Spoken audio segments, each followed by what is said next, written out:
వెయ్యి స్థుతులు ఒకటి ఫాదర్. మా ప్యారిష్ ప్రీస్ట్ కూడా బాలేశ్వరి ఫాదరు, నేను కూడా చదువుతానమ్మా అని చెప్పారు ఫాదర్, పాకెట్లో పెట్టుకొని. మేము కూడా ఉదయం 3 o'clock మా జూమ్ ప్రేయర్లో 100 చెప్పుకుంటాం ఫాదర్. నేను కూడా చెప్పుకుంటాను ఫాదర్. అప్పుడంటే రాసేటప్పుడు దేవుని ప్రేరణ కదా, సో నేను కూడా చెప్పుకుంటాను. ఆశ్చర్యకరుడు, ఆలోచనకర్త, తప్పిపోయిన దాన్ని వెదకి రక్షించే ప్రభా, ఒక వాక్యం చెప్పి మళ్ళీ పిల్లల కోసం అందరి కోసం అడుగుతాను ఫాదర్. ఈ ఇంగ్లీష్ పుస్తకాలు కూడా రాశారు కదా. అవును ఫాదర్.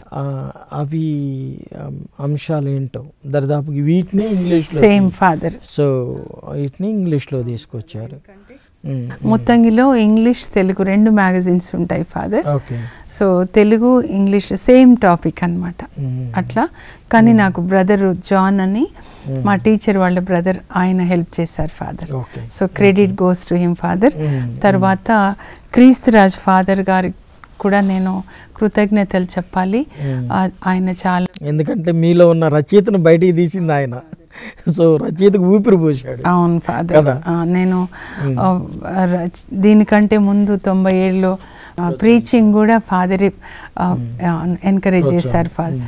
ఈరోజు ఇట్లా ఉన్నానంటే దేవుని కృప. తర్వాత తల్లిదండ్రులు, నా హాస్టల్ సిస్టరు, మరి లూర్దు ఫాదర్ గారు, ఆయన కూడా ఈ శ్రీశక్తి బుక్ భారత మిత్రంలో రాస్తూ ఉంటే ప్రతి నెల అప్పుడు అన్నారమ్మ ఒక బుక్ లాగా ఎందుకు ప్రింట్ చేయకూడదు అని లూర్దు ఫాదర్ గారు చెప్పారు ఫాదర్. అప్పుడు నాకు ఐడియా వచ్చింది బుక్ లాగా చేయాలి అని.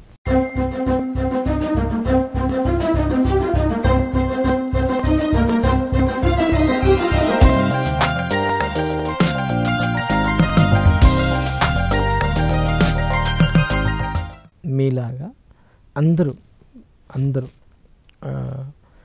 దేవుణ్ణి నమ్ముకున్నటువంటి బిడ్డలందరూ కూడా మరి ఈ పని చేయొచ్చా లేదా, ఇది దేవుని చిత్తమా కాదా అని చెప్పి నిర్ధారించుకొని పనులు చేస్తే అక్క బాగుంటుంది, చాలా బాగుండేది. నేను ఇంటర్వ్యూకి ఇట్లా ఇంటర్వ్యూ చేద్దామని చెప్పి అన్నప్పుడు మీరు అన్నారు ఫాదర్ ఇది దేవుని చిత్తమో కాదు అని. ఎందుకంటే నాకు అదే ఒకసారి ఫెయిల్ అయింది, 3 సార్లు ఫాదర్. ఇది మూడోసారి కానీ దేవుని టైంలో. అవును ఫాదర్, అది ప్రతి ఒక్కటి కూడా ఆయన టైంలో చేస్తారు ఫాదర్. తొందరపడి సారా హగార్నిచ్చి పెళ్లి చేయడం వల్ల ఇప్పుడు ప్రపంచ యుద్ధం అయిపోయింది. హగార్నిచ్చి పెళ్లి చేయకుండా ఉంటే అంటే తొందరపడి నిర్ణయాలు తీసుకుంటున్నారు యవ్వనస్తులు. పెళ్లిళ్ళ విషయంలో చేసుకుంటారు, విడిపోతున్నారు, ఆత్మహత్యలు చేసుకుంటున్నారు. మీరు ఏది చేసినా నేను చెప్తున్నాను, మీరు బైబిల్ చదవండి. అందరూ అడుగుతారు అక్క దేవుడు మాట్లాడారు ఎలా అక్క అంటే బైబిల్ ద్వారానే. బైబిల్ ద్వారా ముందు మీరు అన్నట్లు కళలు, తర్వాత దర్శనాలు, తర్వాత దైవజనులు ఫాదర్, ఆ తర్వాత పిల్లల ద్వారా, చిన్న పిల్లలు, మా పిల్లలు నాతో మాట్లాడేవాళ్ళు అనమాట. మా పాప చెప్పేది ఫాదర్, నిజంగా నువ్వు వాక్యం చెప్తావు కదమ్మా, అమ్మాయి కూడా అప్పటికి పరిశుద్ధాత్మ వచ్చింది ఫాదర్. చెప్పినప్పుడు వాక్యం చెప్పు, you don't judge any person. అబ్బా నాకు చాలా కరెక్షన్ వచ్చింది. యూ యాజ్ ఇట్ ఈస్గా చెప్పు, who are you to judge that person. ఆ తర్వాత మా బాబు ఒకసారి కోపం వచ్చేస్తుంది ఫాదర్ నాకు. ఇంకా చిన్నప్పుడైతే అన్నీ ఎత్తేసేదాన్ని. మా అమ్మని చూసుకోవడానికి చనిపోయేటప్పుడు ఒక ఆమెని ఏలూరు గోదావరి మేరీ మాత ఫాదర్ పంపించారు. ఆమెకి అమ్మ చెప్పిందంట, మా అమ్మాయి చాలా మంచిది కానీ చాలా కోపం అని. మా బాబు అనేవాడు, నువ్వు వాక్యం చెప్తావు కదా, ముందు నీ కోపం కంట్రోల్ చేసుకోవాలి. ప్రభు చెప్పారు అవును అని. నాకు ఇంకొకటి దేవుడు చెప్పారని. ఎట్లా అంటే ఆ అబ్బాయి చెప్పినా లేకపోతే మీరు చెప్పినా ఇది దేవుని మాట అని చెప్తారు ఫాదర్. ఇప్పుడు దేవుని మాట కాదు అని ఇంకెవరన్నా కరెక్షన్ ఇచ్చినా, ఏదైనా క్రిటిసైజ్ చేసినప్పుడు that is not from the lord, that is from devil, so don't worry అని చెప్తారు. అట్లా లోపల అంతరాత్మలో. సంతోషం. గుడ్. తర్వాత గృహస్థ క్రైస్తవురాలుగా, ఒక ఇంట్లో గృహిణిగా నీ పాత్ర ఏంటి అసలు ఇంట్లో? ఎందుకంటే స్కూలు ఒక పక్క, ఇంకో పక్క ప్రీచింగ్, మినిస్ట్రీ. సో కుటుంబంలో ఎట్లా ఉండిద్ది? కొంచెం కష్టమే ఫాదర్, నిజంగా చెప్పాలంటే కష్టము. 2000 అప్పుడు ఇంకా ప్రభు చెప్పారమ్మా, నీకు పిలుపు ఉంది, నువ్వు బయటికి వచ్చేసే. ఎందుకంటే లీవ్ తీసుకుంటా ఉండేదాన్ని 97 నుంచి 2000 వరకు ఫాదర్. ఇప్పటి వరకు మంచి టీచర్గా ఉన్నావు, ఇప్పుడేమో ఫాదర్ పిలవగానే పరిగెత్తుతున్నావు. 10th క్లాసెస్ విడిచిపెట్టి పోకూడదు కదా ఫాదర్, నువ్వే అట్లా వెళ్తే వేరే వాళ్ళకి ఎలా ఉంటుంది? నీకు 2 ఆప్షన్స్, నువ్వు స్కూల్లో ఉంటే మంచి టీచర్గా ఉండు, ప్రీచింగ్ చేస్తే పిలుపు ఉంది వచ్చేయి, 2 ఇక్కడ అక్కడ వద్దని. సో 2000 అప్పుడు మామయ్యకి చెప్తే మామయ్య వెళ్ళిపోమన్నారు ఫాదర్. సో ఇప్పుడు టీచింగ్ లేదు అసలు 2000 నుంచి లేదు ఫాదర్. 24 సంవత్సరాలు ఇల్లు ప్రార్థనే ఫాదర్. ఒక్కటి మామయ్య నన్ను అకాడమిక్ ఇన్స్పెక్షన్గా పెట్టారు ఫాదర్, అకాడమిక్ ఇన్స్పెక్షన్ ఆఫీసరు. అప్పుడప్పుడు వెళ్ళి టీచర్స్కి మీటింగ్ పెట్టి ఎలా ప్లాన్ చేయాలి, ఎలా టీచింగ్ చేయాలి, తర్వాత ఇయర్లీ ట్వైస్ అట్లా వెళ్ళి వాళ్ళు చూస్తాం ఫాదర్. తర్వాత అప్పుడప్పుడు పిల్లలకి వెళ్ళి అసెంబ్లీలో 5 నిమిషాలు మాట్లాడతాను. నాకు స్టూడెంట్స్ అంటే చాలా ఇష్టం ఫాదర్, టీచింగ్ ఇష్టం అని వెళ్తాను. మనకి విద్య కూడా చాలా అవసరం కదా, నాణ్యమైనటువంటి విద్య మన విద్యార్థులకు అందించగలిగితే ఒక్క విద్యార్థికి ఉద్యోగం వస్తే ఆ ఉద్యోగం ద్వారా నలుగురు జీవించవచ్చు కదా. సో నాణ్యమైన విద్య అందించాలంటే అక్క మీలాంటి దైవభక్తి కలిగినటువంటి వారు ఆ మార్గదర్శకాలను అనుసరింపచేస్తే ఇంకా మంచి విద్య అందిదాకా అది కంటిన్యూ చేయండి చక్కగా. అంటే ఒక సలహాగా డోంట్ గివ్ అప్. అది కుటుంబంలో వాట్ రోల్ యూ ప్లే. అదే స్కూల్ అందుకే విడిచిపెట్టాను ఫాదర్, ఎందుకంటే అప్పుడైతే మా అమ్మ నాన్న మా ఇంట్లో ఉండేవాళ్ళు, తర్వాత పిల్లలతో ఉండాలి. ఇప్పుడు చివర్లో వీకెండ్లో తీసుకెళ్ళేవాళ్ళు క్రిస్రాజ్ ఫాదర్ గారు, ఇంకా మిగతా రోజులు నా పిల్లలతో ఉండాలి. పోట సిస్టర్ ట్రీజా గారు మావయ్య కన్వెన్షన్స్ పెట్టించేవాళ్ళు కదా ఫాదర్ హబ్సిగూడలో. సో అప్పుడు మా ఇంట్లోనే ఉండేవాళ్ళు ఫాదర్స్ అంతా. మాథ్యూ ఫాదర్ ట్రీజా సిస్టర్ చెప్పేవాళ్ళు అనమాట, అమ్మ నువ్వు 3 days పోతే ప్రీచింగ్కి 4 days పిల్లలతో ఉండు, పిల్లల్ని నెగ్లెక్ట్ చేయకు అని చెప్పారు. అందుకే ఇంకా స్కూల్ టీచింగ్ విడిచిపెట్టేశాను ఫాదర్. పిల్లలతో గడుపుతాను, అమ్మ నాన్న తర్వాత అత్తమ్మ మావయ్య. నాకు దేవుడు మాట్లాడడం ఫాదర్, నేను చూసుకోవాలి, నా బాధ్యత పెద్ద కోడలుగా. చాలా వరకు టైం స్పెండ్ చేసేదాన్ని. చివరిలో అయితే మావయ్యకి సిక్కుగా ఉన్నప్పుడు పడుకున్నప్పుడు మావయ్యకి 2-3 గంటలు కూర్చొని వాక్యం చెప్పేదాన్ని ఫాదర్. కొంచెం ఈవినింగ్ ఏదైనా స్నాక్స్ తయారు చేసి వేడిగా తీసుకెళ్ళా. ఎందుకంటే మా అమ్మ చెప్పేది ఇంటి పెద్ద ముందు తినాలంటే మావయ్య నాకు చాలా ఇష్టం. ఎందుకంటే మా ఫ్యామిలీలో మరి ఉదయం ఫ్యామిలీ ప్రేయర్తోనే స్టార్ట్ అవుతుంది ఫాదర్. మావయ్య మేము 9 మంది, మావయ్యకి 6 కొడుకులు 3 అమ్మాయిలు, ఇంకా నేను పెద్ద కోడలు. సో అందరం ఫ్యామిలీ ప్రేయర్ చేసిన తర్వాతే మేము ఏ పనైనా చేయాలి. ఆ తర్వాత సండే మాస్ అయిపోయిన తర్వాత దివస ప్రసాదం తర్వాతే ఆయన బ్రేక్ఫాస్ట్ చేస్తారు. సో ఆయన ఇంకా 9 భాగాలు చర్చికి ఇవ్వాలి, ఒక్క భాగమే మనం ఉంచుకోవాలని చెప్పేవాళ్ళు ఫాదర్. సో అవన్నీ నాలో ఉండిపోయినాయి ఫాదర్. ఆయనేమో చర్చెస్ కట్టడానికి ఇచ్చేవాళ్ళు, నేను బైబిల్స్ ఇస్తాను ఫాదర్. నేను నా డబ్బంతా బైబిల్స్ బుక్స్ ఇస్తాను. అంతేనా? గుడ్ గుడ్, సంతోషం. ఇంకా భవిష్యత్తులో ఏమన్నా రచనలు ఏమైనా ఉన్నాయా? ఉన్నాయి ఫాదర్. ఇది 2017లో మన దివ్యవాణిలో ఎప్పుడు మే నెల రాగానే ముత్తంగిలో కానీ లేకపోతే మా స్కూల్ అప్సిగూడలో బైబిల్ క్లాసెస్ పెట్టేదాన్ని ఫాదర్. ఎందుకంటే 97లో పరిశుద్ధాత్మ ఇవ్వగానే మొత్తం బైబిల్ చదివించారు ఫాదర్. పరిశుద్ధాత్మ, అబ్బాయి ఇన్ని విషయాలు ఉన్నాయా బైబిల్ అనుకున్నాను. ఇంకా ఎప్పుడు బైబిల్ చెప్పాలని ఒక 1 వీక్ ముత్తంగిలో కూడా క్రిస్రాజ్ ఫాదర్ని అడిగితే నేను బైబిల్ క్లాసెస్ చెప్తా ఫాదర్ అంటే సరే అమ్మ. చాలా ఫ్రీడమ్ ఇచ్చేవాళ్ళు క్రిస్రాజ్ ఫాదర్, నిజంగా చెప్పేదాన్ని. తర్వాత మావయ్యని అడిగితే మావయ్య చెప్పుకో అనేవాళ్ళు అనమాట స్కూల్లో. ఇంకా దివ్యవాణి టీవీ రాగానే మే నెలలో అప్పుడు జీసస్ నువ్వు చెప్పు దివ్యవాణిలో చెప్పు అంటే ఒక వారం అనుకున్నా ఫాదర్. నేను బాలశౌరి ఫాదర్ గారిని అడిగాను, ఫాదర్ క్లాసెస్ బైబిల్ క్లాసెస్ చెప్తా అంటే సరే అమ్మ అన్నారు. అంటే ఎన్ని రోజులు చెప్తావంటే వారం 10 రోజులు అవుతుందేమో అనుకున్న ఫాదర్. అది ఇంక అట్లా కంటిన్యూ అయిపోయింది అనమాట. సో ఒక 2 సంవత్సరాలు చెప్పాను ఫాదర్. 73 పుస్తకాలు, 2 పుస్తకాలు కాదు, దినచర్యలు చెప్పలేదు ఫాదర్. 73లో 2 లెస్.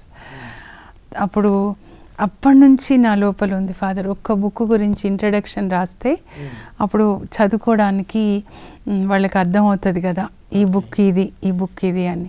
ఈ 73 పుస్తకాల గురించి ఒక్కొక్క పుస్తకానికి ఒక పరిచయం రాయాలని. ఆల్రెడీ మనకి బైబిల్లో ఇచ్చారు కదా పరిచయం, దాన్ని కొంచెం వివరిస్తా రాయాలి. అంటే ఇప్పుడు ఆది గ్రంథం తీసుకుంటే ఫాదర్, మొదటి అధ్యాయంలో సృష్టి, 6లో నోవాని పిలిచారు, 12లో అబ్రహాము, తర్వాత 37 నుంచి యోసేపు, అట్లా రాయాలని. ఇంకొక బుక్ ఏంటంటే దేవుడు నాటిన నీతి వృక్షాలు, అబ్రహాం కానీ, యోసేపు, జకరియా, మరి ఎలిజబెత్ అమ్మలు కానీ అందరు. బాగుంది టైటిల్, దేవుడు నాటిన నీతి వృక్షాలు. మీరందరూ దేవుడు నాటిన నీతి వృక్షాలు, నీతి ఫలాల్ని ఫలించాలి, అందరూ అవి తిని అందరూ నీతిగా ఉండి దేవుని రాజ్యం స్థాపించాలి అని. రచయితల పరిచయం ఈ కార్యక్రమంలో చిన్న బ్రేక్ తీసుకుందాం.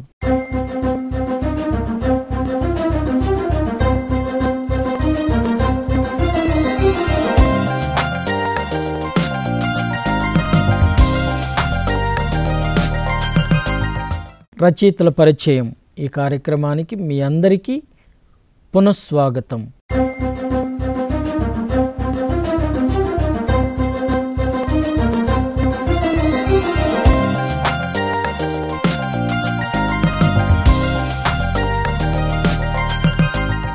మన రైటర్స్కి ఏమన్నా చిన్న సందేశం ఎట్లా ఇవ్వగలరా? అంటే రచయితలు కాక యాక్చువల్గా మన కథోలిక సమాజంలో రచయితలకు ప్రోత్సాహం అనేటటువంటిది తక్కువ. వాళ్ళు కష్టపడి రాస్తారు, కొన్నిసార్లు ఆ రాసిన పుస్తకాలు ముద్రించడానికి కూడా ఆర్థిక సహాయం ఉండదు. ఇంకా సరే ఎట్నో కట్ట ముద్రించినప్పటికీ వాటిని కొనేవాళ్ళు, చదివేవాళ్ళు కొరత చాలా ఉంది. అయినప్పటికీ నేను రాయాలి అనేటటువంటి ఆ తపన రోజు రోజుకు పెరుగుతూనే ఉండేది కదా. అవును ఫాదర్. మనకి అట్లని రాసేవాళ్ళు కూడా చాలా అవసరం. ఎందుకంటే ఆ రోజు ఎవరో పరిశుద్ధాత్మ ప్రేరణ పొంది బైబిల్ రాశారు, సో మనం చదువుతున్నాం. మీలాంటి వాళ్ళు పుస్తకాలు రాస్తున్నారు, అవి చదివినప్పుడు కొంతమందికి ప్రేరణ అనేది తప్పనిసరి కలిగింది. అట్లాగే రచయితలు అనేటటువంటి వాళ్ళు ఎప్పుడూ సమాజానికి అవసరమే.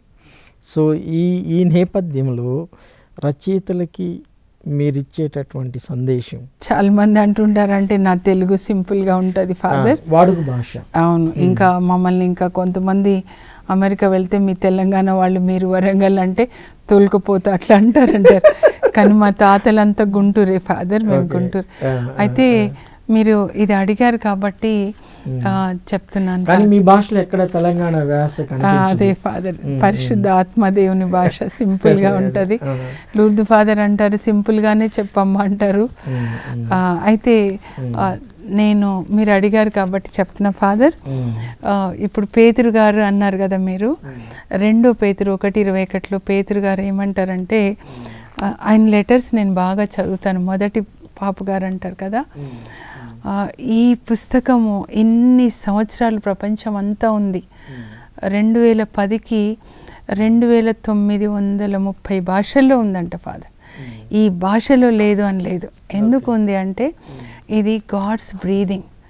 అక్కడ పేతురు గారు చెప్తారు ఇదేంటంటే మానవ ఊహల నుంచి జనించలేదు, కానీ రాసిన వాళ్ళు పరిశుద్ధ ఆత్మతో నింపబడి దేవుని నుండి వచ్చింది. 2 మాటలు 3 మాటలు.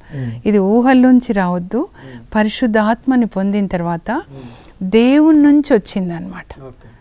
అందువల్ల ఇది ఇప్పటి వరకు ఉంది. సో మన ఊహల్లోంచి పుట్టకూడదు ఏ రచన కూడా. దేవుడు ప్రేరేపించింది అయితే ఫాదర్ అసలు డబ్బు గురించి ఆలోచించకూడదు, ఆయనే ఇస్తారు డబ్బు కదా. అది ఇది బైబిల్ గ్రంథంలోంచే రావాలన్నమాట. పరిశుద్ధ ఆత్మ ప్రేరణ వల్ల మరి దేవుడే రాయాలి, అప్పుడు ఉంటుంది. తర్వాత ఏంటంటే మనం ఒకరినొకరు ఎంకరేజ్ చేసుకోవాలి ఫాదర్. మనం అందరం కూడా నిజంగా ఒక 3 మాటలు బైబిల్ కాలేజ్లో నాకు చెప్పారు ఫాదర్. అమెరికాలో హగ్గై కాలేజ్కి వెళ్తే ప్రతి దైవజనుడు దేవుడిచ్చిన పని చేయాలి. ఇప్పుడు మీ పని నేను చేయలేను కదా ఫాదర్, నా పని మీరు చేయలేను. శరీరంలో మన క్రీస్తు శరీరం అంటే ఆయన తల అవుతే మన అందరం శరీరం కలిసి పనిచేయాలి, ఎవరి పని వాళ్ళే చేయాలి కదా. కాబట్టి మన పని మనం చేస్తూ ఇంకొక దైవజనులకి మనం ఎప్పుడూ సపోర్ట్ ఇవ్వాలి.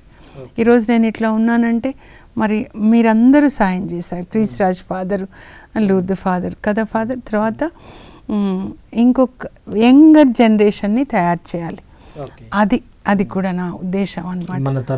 మన తర్వాత నెక్స్ట్ ఈరోజు నేనున్న రేపు ఉండను కావచ్చు కదా. కొన్నిసార్లు అనుకుంటాను నేను చనిపోతే ఏం చెప్తారా, జీసస్ దగ్గరికి వెళ్తే ఏమంటారా జీసస్ అంటే, జెసింత నువ్వు ఇంకా you could have done still better, సగం లేజీ ఫాదర్ నేను చెప్పాలంటే. జీసస్ రాత్రిలో లేచి రాయమంటే ఎప్పుడో చెప్పినవి ఇప్పుడు 2017 చెప్పానా, అప్పటి నుంచి రాయమంటున్నారు. ఆ సోమరితనం టీచర్గా ఉన్నప్పుడు లేదు, దేవుని ఆత్మ పొందిన తర్వాత సైతాన్ మనకిచ్చేవి ఈ సోమరితనము, తిండిపోతనము, అసూయలు ఇవన్నీ వెళ్ళిపోవాలి. తప్పకుండా నేను I encourage, I pray father. నా జీవితంలో కూడా నేను జాగ్రత్త పడతానంటే తప్పులు చేశాను, చేయలేదని కాదు, కానీ ప్రతి దైవజనుడికి నేను సపోర్ట్ చేయాలి. లే పీపుల్కి ప్రత్యేకంగా వాళ్ళకి ఎంకరేజ్ చేస్తాను తప్పకుండా. నాకు నేను చేయగలిగిన సాయం చేస్తాను. తర్వాత నెక్స్ట్ జనరేషన్ తయారు చేయాలి. కొంతమంది ఇందులోంచే మేము రాస్తున్నాం అని చెప్తారు, పునీతుల గురించి కానీ లేకపోతే అక్క ఇందులోంచే చెప్తున్నాం అంటే చెప్పండి, చాలా సంతోషం అని చెప్తాను. కాపీ రైట్స్ రాసిస్తాను, మీరు యాజ్ ఇట్ ఈస్ కూడా రాసుకోండి, నాకేం పర్వాలేదని చెప్తాను.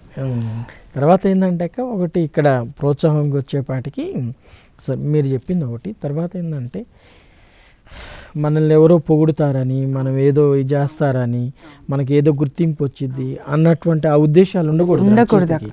రచయితకు ఉండాల్సిందల్లా ఏంటి అంటే, ఇదిగో ఈ భావం కరెక్ట్, ఈ భావం ప్రజలకు తీసుకువెళ్ళాలి అన్నటువంటి ఆ లక్ష్యమే నడిపించాలి. ఎవరో సాయం చేస్తారు, ఎవరు ఇది చేస్తారు. నాకు లూర్దు ఫాదర్ ఇది చెప్పేవాళ్ళు ఫాదర్, ఆయన కూడా డబ్బు ముట్టుకోరు ఫాదర్. ఆయన రూమ్లో అక్కడక్కడ 10 రూపాయలు అట్లుంటాయి మన కాళ్ళ కింద. ఆయన ఎప్పుడు చెప్తారంటే, నువ్వు డబ్బు సంపాదించొద్దు, కీర్తి ప్రతిష్టలు సంపాదించొద్దు. ఇప్పుడు మీరు చెప్పారు చూడండి ఫాదర్, దానికోసం నువ్వు చేయొద్దు. జీసస్ ప్రాణాన్ని ఇచ్చారు, మనం కూడా అలా ఉండాలి. అదే అక్క ఏంటంటే కొంతమంది గుర్తింపు సంక్షోభంలో కొట్టుమిట్టాడతారు. గుర్తింపు సంక్షోభం అంటే మనం ఇంగ్లీష్లో ఏమంటాం, ఐడెంటిటీ క్రైసిస్. ఓకే, ఈ గుర్తింపు సంక్షోభంలో నుంచి బయటపడటానికి ఏదో మనం చేస్తే కాదు. సో ఎవ్రీ మినిట్ మనం గుర్తుపెట్టుకోవాల్సింది ఏంటంటే, సరే ఇదిగో ఈ మాట దేవుని మహిమపరుస్తుంది, ఈ మాట రాతపూర్వకంగా ప్రజల్లోకి వెళ్ళాలి అనేటటువంటి తపనే ఉండాలి రచయితకి నా ప్రకారం. ఇన్యాస్ వారు అదే చెప్తారుగా father, all for the glory of God అని, సర్వం సర్వోన్నతిని మహిమ కొరకే అని చెప్పి అంటారు. సంథింగ్ అట్లా. పునీతులందరూ వాళ్ళ జీవితంలో ఎప్పుడు రికగ్నిషన్ లేదుగా ఫాదర్, చనిపోయిన తర్వాతే కదా కదా ఫాదర్. యేసుప్రభు కూడా పేరు కోసం చేయలే. అవును అవును అవునక్క, అవును. సో థ్యాంక్ యూ అక్క. చాలా మనం 3 సార్లు పాపం ఈ కార్యక్రమం కోసం సమయం చేసుకున్నాం, కానీ దేవుడు ఈరోజు దాన్ని ఏర్పాటు చేశాడు. సో కాబట్టి దివ్యవాణి టీవీ తరపునాక మన రచయితలు, తర్వాత ఈ రచయితల పరిచయం వీక్షిస్తున్నటువంటి వారందరి తరపున మీరు ఈ కార్యక్రమానికి సమయం చేసుకుని వచ్చినందుకు నిండు హృదయంతో ధన్యవాదాలు తెలియజేస్తున్నాను. Thank you father. నేనే మీకు థ్యాంక్స్ చెప్పాలి, ఎందుకంటే ఎంతో బిజీ అయినప్పటికి కూడా సమయం చేసుకొని రావటం అనేటటువంటిది గొప్ప విషయం అక్క. But it is for the glory of God and for the spiritual development of our people. So thank you very much. So Divyavani ప్రేక్షకులందరూ గమనించండి, ఇప్పుడు మనం శ్రీమతి జెసింతా రాణి గారి వారి మాటలు చాలా విన్నాం. వాళ్ళ రచనలు, ఆ రచనలు ఎన్నుకున్నటువంటి ఉద్దేశాలు అన్నీ విన్నాం. సో ఇక్కడ మనం గ్రహించాల్సింది ఏంటంటే, నేను రాయగలనా, రాయాలా అనేటటువంటిది ఉండకూడదు. మనకు ప్రేరణ దేవుడు ప్రేరేపించిన దాన్ని బట్టి, ఆయన చూపించినటువంటి విషయాలను బట్టి ఆ సంకల్పం ఉంటే ఎవరైనా రాయగలుగుతారు.